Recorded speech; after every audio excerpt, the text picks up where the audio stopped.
Hello friends, welcome to our channel. So start our chapter number 1 physics. So this is the fourth part of the chapter number 1 of physics of class 11 for IIT JEE. Okay, this is part 4 of the video. ये part 4 है और part 1 और part 2, 3 को देखने के लिए हमारे channel को सब्सक्राइब कीजिए और हमारे चैनल में जाके देख लीजिए। तो चलिए स्टार्ट करते हैं अपना एक क्वेश्चन के साथ। तो क्या बोल रहे हैं? A calorie is a unit of heat and energy and it equals about 4.2 joule. मतलब 1 कैलोरी इज इक्वल टू क्या बोल रहा है? 1 calorie is equal to 4.2 joule where 1 joule equal to kg meter square as second power minus 2. Suppose we employ a system of units in which the unit of mass is alpha kg. मतलब एक system of unit माना है, खाली बता दिए कि 1 calorie equal to 4.2 joule और joule का यूनिट ये है। और एक सिस्टम ऑफ यूनिट माना है, न्यू यूनिट, मास का यूनिट क्या बोला है? अल्फा केजी, लेंथ का बीटा मीटर, टाइम का गामा सेकेंड। तो सो कर में बोल रहा है कि 4.2 alpha inverse beta inverse two gamma 2 in terms of new unit. मतलब इसको हमको प्रूव करना है, इसको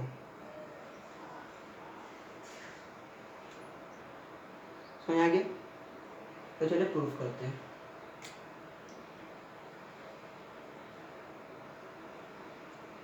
तो हमको पहले क्या है, एसआई में दिया है, एसआई यूनिट है, उसको न्यू यूनिट में चेंज करना है। तो लिख लो, एसआई को किसमें चेंज करना है? न्यू में। तो क्या है? केजी। केजी को किसमें करना है? न्यू यूनिट है अल्फा केजी। मीटर स्क्वायर का न्यू यूनिट क्या है? Beta metre. और second minus 2, second power minus 2, उसका यूनिट क्या है? Gamma second. तो इसको कट होगा, केजी से केजी कटेगा, मीटर से मीटर और सेकेंड से सेकेंड।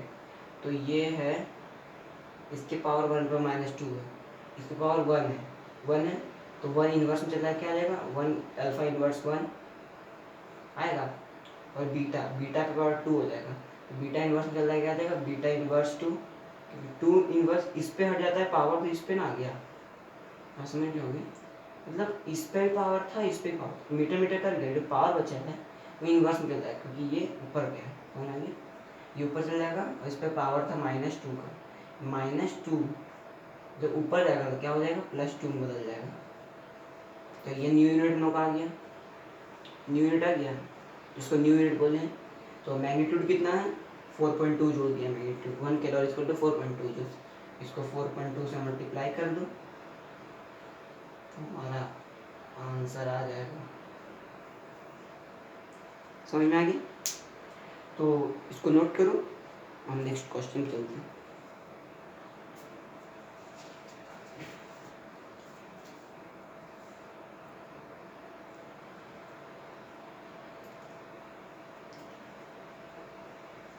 तो देखिए नेक्स्ट क्वेश्चन है, क्या बोल रहा है? Experiments reveals that the velocity v, velocity को हम डिनोट किए हैं v से, ऑफ वाटर वेव्स में डिपेंड अपॉन, डिपेंड किस पे कर रहा है? लैम्डा। लैम्डा मतलब इसको पढ़ते हैं लैम्डा, आप आगे जाके पढ़ोगे। लैम्डा का मीन्स होता है वेवलेंथ। रो, इसको बोलते हैं रो, रो को होता है डेंसिटी, और स्मॉल जी से ग्रेविटी का डिनोट करते हैं।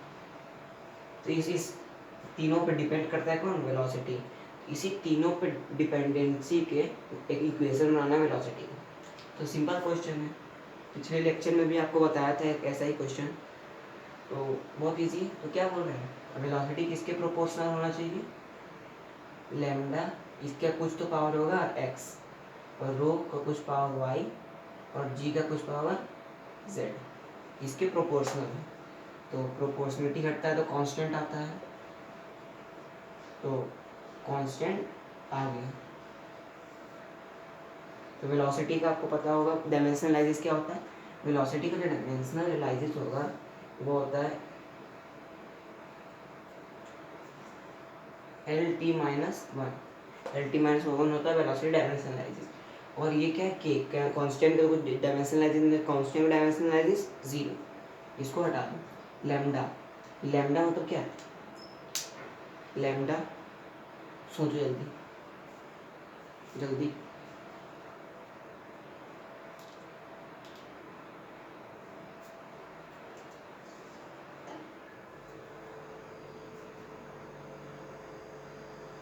हो गया। तो देखो लैम्डा क्या होता है, लैम्डा है क्या पहले बताओ। लैम्डा का यूनिट होता है मीटर, क्योंकि ये वेवलेंथ लेंथ का मीटर होता है, इसको मीटर में लिख सकते हैं तो इसका डायमेंशन एल होगा। और रो मतलब डेंसिटी, डेंसिटी क्या होता है, density formula mass upon volume, mass का एल वॉल्यूम का ये वाई आ गया। ग्रेविटी मतलब एक्सेलरेशन सेम होता है, ग्रेविटी और एक्सेलरेशन का ही पार्ट है। एक्सेलरेशन क्या होता है L T minus two. Solve करो एल के एल, या एल का इक्वल तो एक्स की, तो एल इक्वल किसको हो जाएगा X minus three Y minus two, no sorry sorry plus Z, क्योंकि जेड पावर है इसका एल का, और एन किसके इक्वल होगा, एन वाई के इक्वल होगा बस। और जो टी होगा वो माइनस टू जेड के ऊपर होगा, ये आ गया। तो ये दिया हुआ है एल इक्वल टू वन है, तो इस इक्वेशन के इक्वल क्या है, वन है। y के इक्वल क्या है, m के इक्वल कुछ नहीं है, y इक्वल टू जीरो आ जाएगा। Minus two Z equal to minus one, cut जाएगा तो क्या आएगा, z का value one by two, Z का वैल्यू आ गया वन बाई टू, समझ में आ गया। तो ये दोनों वैल्यू जब यहाँ पुट करो तो क्या वैल्यू आएगा, ये जीरो हो ही जाएगा, प्लस हाफ हो जाएगा, मतलब minus half equal to one, X बराबर इधर चल जाएगा टू, थ्री बाई टू आया एक्स का वैल्यू, समझ में आ गया। इस वैल्यू तीनों वैल्यू को यहाँ पे जब पुट करते हैं तो आता है वेलोसिटी इक्वल टू लैम्डा का कुछ पावर क्या आया थ्री बाई टू, रो का पावर आया है ज़ीरो, और ग्रेविटी का आया वन बाई टू। किसी पावर ज़ीरो होता है उसका वैल्यू वन होता है। इसको सॉल्व करके देखो क्या आता है, कमेंट करना, देखते इसको सॉल्व करके आपका क्या आता है, बहुत इजी है।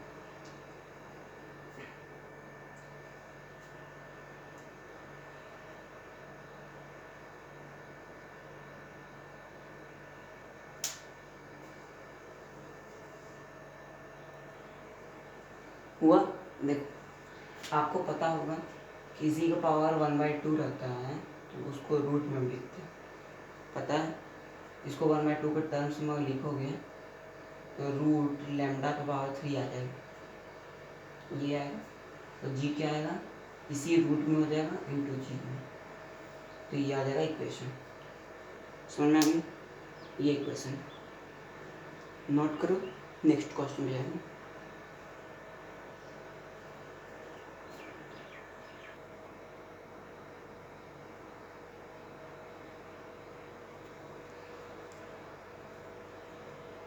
नेक्स्ट क्वेश्चन है express energy in terms of V F and T. समझ, एनर्जी को किसके टर्म्स में लिखना है, V velocity, F force, T time. चलो बना एनर्जी, एनर्जी क्या बोल रहा है, प्रोपोर्शनलिटी किसके है, V X F Y T Z. Proportionally हटता है तो कांस्टेंट आएगा, ये बताने की जरूरत नहीं है। एनर्जी का पिछले लेक्चर में बताया हूँ, डायमेंशनलाइजेस चेक करो। और कांस्टेंट का जीरो होगा, वेलोसिटी का, फोर्स का होता है, और टाइम का टी है। यहाँ सॉल्व करोगे तो एल पे पावर एक्स है, एक्स एल पे पावर वाई, और कुछ नहीं, टी पर minus X minus two Y plus Z N power Y. हो गया, ये आया इसके इक्वल। सॉल्व करो, y इक्वल टू क्या आ गया 1, x प्लस 2 है, x plus 1 equal to 2, x equal to 1 आ गया, -1 -2 plus z equal to -2, z equal to भी 1 आएगा। तीनों का वैल्यू क्या है 1। एक बार चेक करना है ना, गलती है तो कुछ बता। तीनों का वैल्यू 1 पुट कर दो, फोर्स आ गया BFT पे इक्वल। समझ में आ गया? तो इतना समझ में आया। चलो एक लास्ट एक इम्पॉर्टेंट, बहुत इम्पॉर्टेंट टॉपिक है, वो आपको जानना बहुत ज़रूरी है, डायमेंशनल एनालिसिस का ही है, तो नोट करो।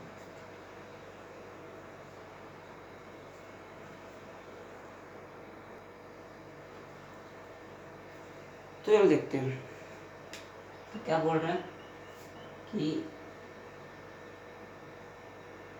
साइन के ब्रैकेट में कुछ भी रहे या ई के ब्रैकेट में कुछ भी रहे या लॉग ई के ई पावर एक्स बोल सकते हो, ब्रैकेट में कुछ भी रहे, ये तीनों आपको हमेशा इक्वेशन में ध्यान देना है। किसी भी इक्वेशन में साइन का वैल्यू आया, ई एक्स के पावर का वैल्यू आया, लॉग ई का आया, तो इसके ब्रैकेट में और ये खुद डायमेंशन लेस रहता है तीनों। सुनना है, मतलब ये कांस्टेंट टर्म माना गया है। ये साइन पूरा, इसके ब्रैकेट में जो भी है ई एक्स पूरा एंड लॉग ई पूरा, ये तीनों को क्या बोला गया है डायमेंशन लेस। डायमेंशन इसका क्या होता है 0। समझ में आ गई? ये तीनों को आपको इक्वेशन में ध्यान देना है। एक एग्जांपल कराता हूँ, आपको समझ में आ जाएगा, नोट करो।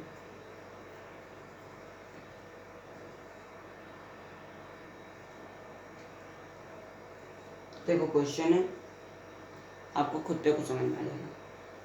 तो देखो यहाँ क्या है, अल्फा इक्वल टू ये और ये, यहाँ क्या है लॉग ई। हमेशा ध्यान देना, साइन ई पावर एक्स या लॉग ई पूरा डायमेंशन लेस रहता है, ये पूरा तो डायमेंशन लेस होगा, पता है। ये जेई में आया हुआ क्वेश्चन है, मानो या ना मानो, 2014 में जेई क्वेश्चन दिया था, समझ में आ रहा है, इंपॉर्टेंट क्वेश्चन है, ध्यान देना। लॉग ई ये पूरा डायमेंशन लेस होगा, क्या है डायमेंशन लेस है।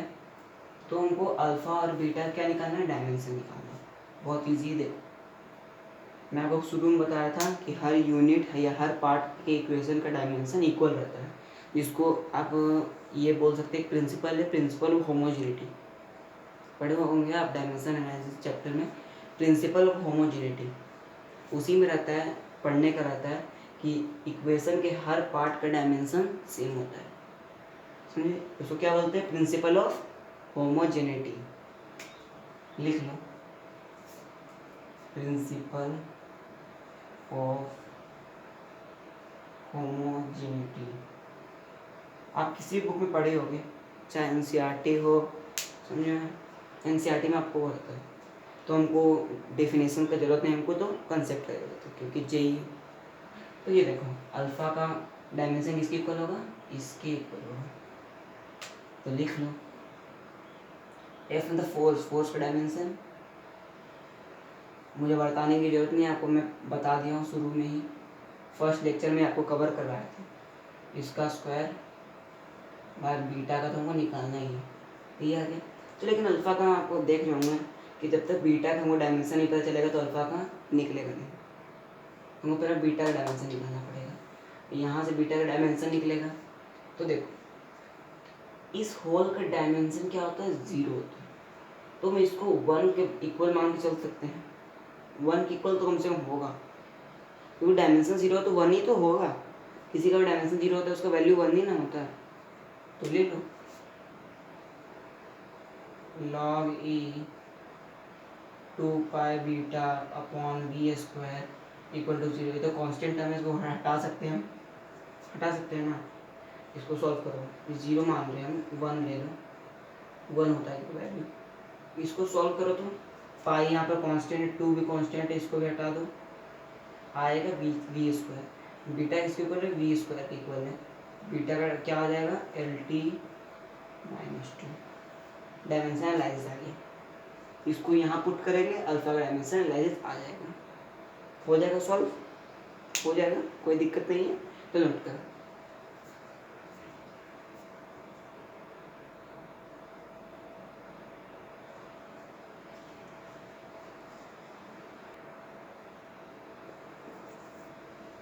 यहाँ देख रहे होंगे एक और क्वेश्चन है वही लेवल का। अल्फा का वैल्यू ये दिया है f/v² sin beta t, find dimension of alpha and beta. Same question है। तो देखो इसमें आपको एक कंसेप्ट पता चलेगा, साइन पे जो आता है वो डायमेंशन लेस होता है, पहले बता दिया।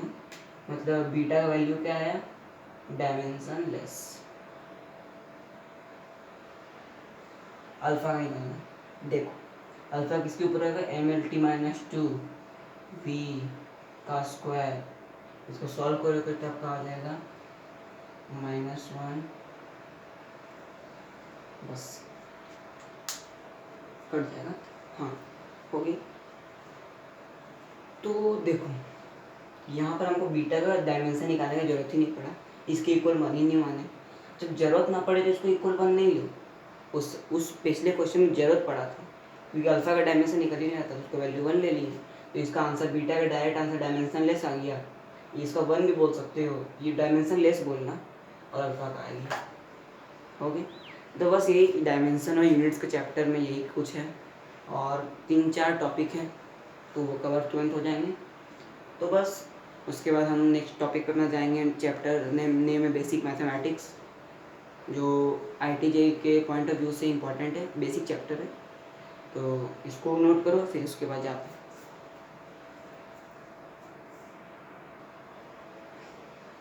तो देखिए एक लास्ट क्वेश्चन क्या बोल रहा है, वैल्यू है दिया हुआ है, ये वैल्यू dx/2ax - x² की power half into an sine inverse कितना।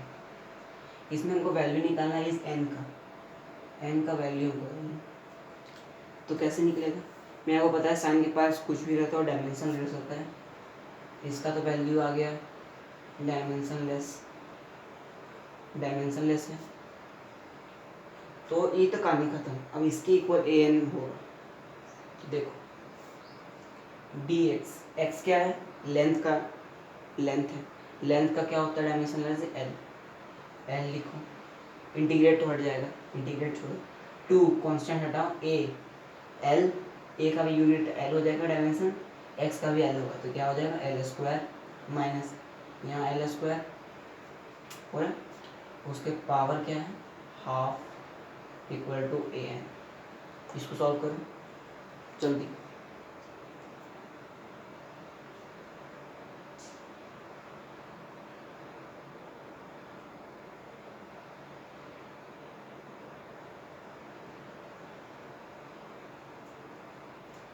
तो देखो इसको सॉल्व करेंगे तो क्या आ जाएगा, 2 से 2 कट जाएगा, तो क्या बचेगा l/l - l equal to a पे पावर n आ जाएगा। a को भी l ले लो, a का यूनिट a डायमेंशन l हो जाएगा, तो नीचे तो 0 आ गया, l/0 इक्वल टू ln। इसको डिवाइड करोगे तो 0 आएगा, l का वैल्यू 0 आ गया, तो n का वैल्यू भी 0 खुद पे खुद आ जाएगा। n पे पावर क्या आ गया, तो 0 आ गया, तो 0 ही ना होगा। ln का पावर 0 आ गया, तो n का वैल्यू खुद पे खुद क्या आ गया, 0। SC वर्मा क्वेश्चन है, ओके नोट करो, कुछ बेसिक्स फॉर्मूले जानते हैं, उसके बाद वीडियोस को एंड करते हैं।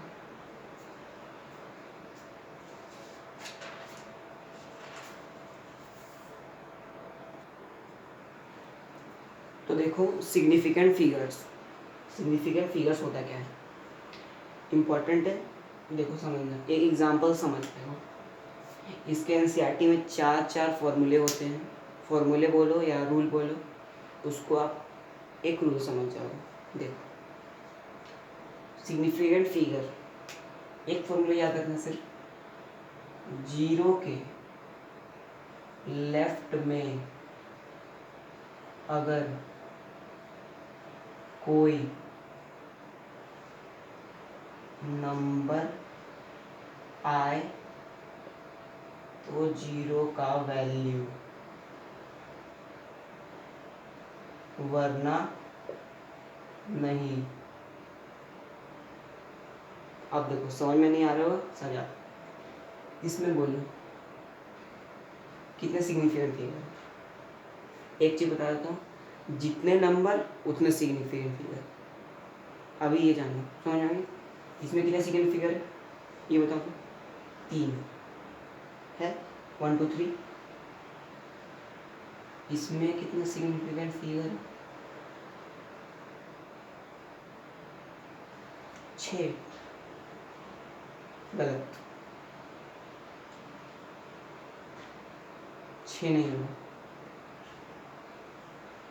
क्योंकि मैं यहाँ पे क्या बताऊँ, जीरो के लेफ्ट में अगर कोई नंबर आए तो जीरो का वैल्यू, वरना नहीं। तो जीरो के लेफ्ट में कोई नंबर है नहीं है, तो जीरो का वैल्यू नहीं होगा, जीरो को हम काउंट ही नहीं करेंगे, तो सिर्फ इसको काउंट करेंगे तो कितना आ गया, 4 सिग्निफिकेंट फिगर। समझ में आ रहा है ना। इसमें बताओ, हाँ जीरो के लेफ्ट में कोई नंबर है तो जीरो का वैल्यू होगा, मतलब गिनेंगे तो 2 2 4 1 5 सिग्निफिकेंट फिगर आ रहा है समझ में। और इसको बताओ,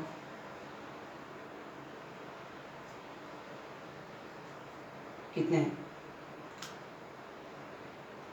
हाँ जीरो के लेफ्ट में कोई नंबर नहीं है तो ये इस 2 जीरो का वैल्यू नहीं होगा, और इस 2 जीरो के लेफ्ट में नंबर है, हाँ है 1 है ना, उसका वैल्यू होगा।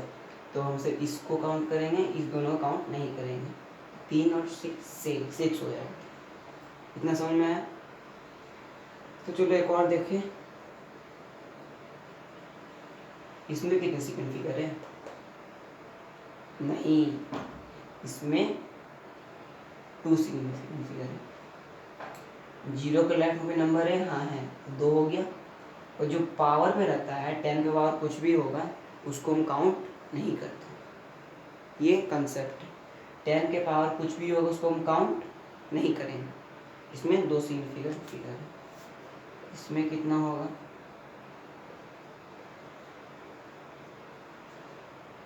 हाँ 2, 1 2। इस जीरो के लेफ्ट में कोई नंबर है ही नहीं तो ये दोनों का वैल्यू नहीं होगा। समझ में आ गया, 2 सिग्निफिकेंट फिगर।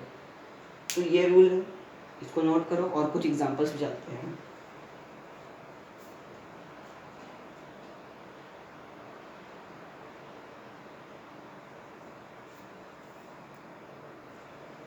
तो समझ में आ गया, सिग्निफिकेंट फिगर यही है। सिग्निफिकेंट फिगर को हम शॉर्ट में क्या बोलते हैं? SF। अब कोई पूछेगा आपको पता चल जाएगा, सिर्फ ये कंसेप्ट है बस, और कुछ नहीं। तो अब चलते हैं नेक्स्ट टॉपिक जो है राउंड ऑफ करना।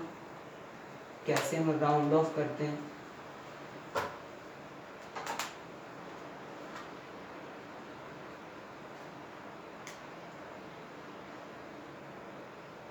राउंड ऑफ, अब बचपन पढ़े होंगे, राउंड ऑफ पता होगा कि 3 इसको 2 डिजिट तक राउंड ऑफ कर पाओगे? 2 डिजिट तक राउंड ऑफ हो जाएगा। 2 डिजिट तक राउंड ऑफ करेंगे तो मतलब 50 से ज़्यादा ही है, इसको 300 लिख सकते हैं, मतलब अप्रॉक्स ये 300 हो जाएगा। इसको बोलते हैं 2 डिजिट तक राउंड ऑफ, 2 डिजिट तक राउंड ऑफ। ये तो बच्चा वाला खेला है, लल्लू सवाल तो आएंगे नहीं। कौन सा आएंगे देखो, पहले 2 रूल जान लो। क्या? कि एडिशन या सब्ट्रैक्शन में, एडिशन या सब्ट्रैक्शन या फिर मल्टीप्लिकेशन या डिवीज़न।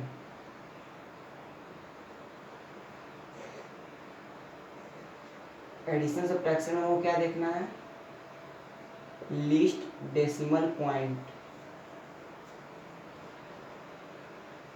और मल्टीप्लिकेशन डिवीजन में लीस्ट सिग्निफिकेंट फिगर।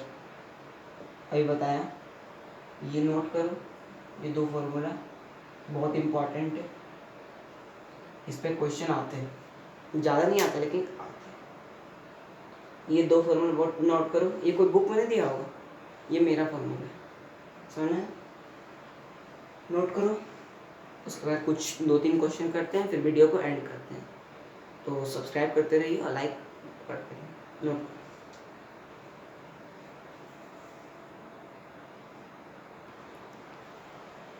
क्या क्वेश्चन है, each side of a cube is 7.203, find volume in appropriate significant figure. तो क्या है, हमको वॉल्यूम निकालना है, साइड दे दिया है, तो वॉल्यूम ऑफ अ क्यूब क्या होता है, साइड का क्यूब होता है, पता होगा। तो साइड का क्यूब, साइड कितना दिया है, इतना, इसका क्यूब, क्यूब मतलब क्या होता है, इसको 3 बार हमको मल्टीप्लाई करना है। तो क्या बोला था यहाँ पर, एप्रोप्राइट सिग्निफिकेंट फिगर, मतलब हमको राउंड ऑफ करना है, मतलब इसमें बोल रहा है कि हमको अच्छे सिग्निफिकेंट फिगर के वैल्यू हमको देना है। तो क्या बोलते हैं, मल्टीप्लिकेशन एंड डिवीजन में लीस्ट सिग्निफिकेंट फिगर देखना है, सुना है। यहाँ मल्टीप्लिकेशन है तो हमको लीस्ट सिग्निफिकेंट फिगर देखना है, किसका लीस्ट सिग्निफिकेंट फिगर है उसी को मल्टीप्लाई होने के बाद चेक करेंगे। आया समझ में, नहीं समझना है, पहले इतना नोट करो। तो देखो, इस तीनों को मल्टीप्लाई करने कितना आएगा, कुछ इतना वैल्यू आएगा, समझ में आया, इतना वैल्यू। तो क्या बोल रहे हैं, मल्टीप्लिकेशन डिवीजन में लीस्ट सिग्निफिकेंट फिगर, अच्छे सिग्निफिकेंट फिगर के वैल्यू में लेना है। तो लीस्ट सिग्निफिकेंट फिगर हमको देखना है, इसमें लीस्ट सबसे सिग्निफिकेंट फिगर किसका है, इसमें कितना सिग्निफिकेंट फिगर है, काउंट करो, 4, इसमें 4, इसमें समय 4 है तो 4 ही लेना। तो इसको 4 सिग्निफिकेंट फिगर तक राउंड ऑफ करते हैं। तो आगे से गिना फर्स्ट से 1 2 3 4 सिग्निफिकेंट फिगर है, तो इतना नंबर यहाँ पर लिखना है राउंड ऑफ करके कि उसमें 4 ही नंबर हो, 4 सिग्निफिकेंट फिगर हो। तो इसको हम ऐसे लिख सकते हैं राउंड ऑफ करके कि 700 है, इसको हम 4 ही तक लिखना है तो हम इसको 8 कर देते हैं, आंसर आ गया। मीटर क्यूब, ये मीटर में होगा अगर तो समझ में आ गया, कुछ तो आया होगा। 4 सिग्निफिकेंट 4 हो गया, क्योंकि लीस्ट सिग्निफिकेंट फिगर हमको देखना है। अगर इसका 3 होता, इसका 4 होता तो हमको 3 तक करना पड़ता। आया समझ में, तो नोट करो। लास्ट क्वेश्चन करते हैं, एक लास्ट क्वेश्चन इसी टॉपिक पे।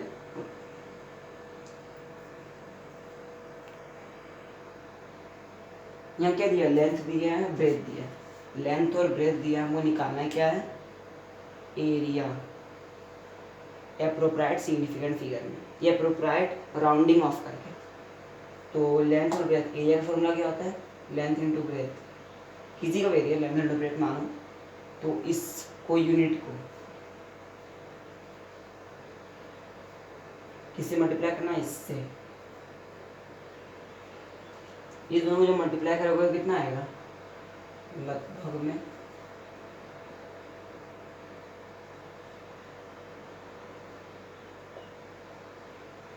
351 आएगा, 351। अब फिर से देखो, मल्टीप्लाई है, मल्टीप्लाई में क्या देखना है, मल्टीप्लाई में लीस्ट सिग्निफिकेंट फिगर। तो दोनों में दोनों पहले सिग्निफिकेंट फिगर काउंट कर लेते हैं। इसका कितने सिग्निफिकेंट है, इसको तो गिनना नहीं क्योंकि 0 के लाइफ में कोई नंबर ही नहीं।